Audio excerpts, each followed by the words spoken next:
En primer lloc, doncs, potser aquí, als 25 que estem aquí representants polítics, tenim diferències ideològiques en moltes coses, però el que sí que jo crec que tenim tots és un objectiu comú, que és millorar la vida dels ciutadans de Viladecans i fer una societat millor.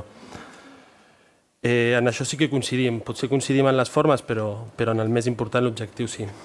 Els ajuntaments, com a institució més propera a la ciutadania, hi tenim molt a dir en això. Podem ser i hem de ser un motor de transformació de la societat. Una societat més justa a tots els nivells és aquella que tots aquells que en formem part retornem una petita part de la que ella ens dona. Estem en un moment, a més, en què les empreses també ho han de fer, perquè la societat els ho demana. Vol empreses amb responsabilitat social. I hi ha empreses que ho fan, i ho estan fent bé. Hi ha d'altres que no, i que ho fan francament malament. Però nosaltres com a administració, a part de també fer-ho bé, a la part que ens toca, també hem de premiar aquest tipus d'empreses.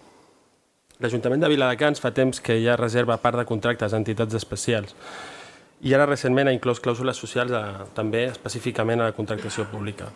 Està fent passes a la direcció correcta, però creiem que cal fer una passa més. Per això demanem que a les licitacions públiques es doni preferències a empreses que siguin responsables amb el medi ambient, compensant emissions en vehicles elèctrics, aquelles que també donin millors condicions salarials als seus treballadors, tal com també vam aprovar a l'anterior ple, i que promoguin també la igualtat entre dones i homes d'una manera efectiva i aquelles que no tinguin ànim de lucre.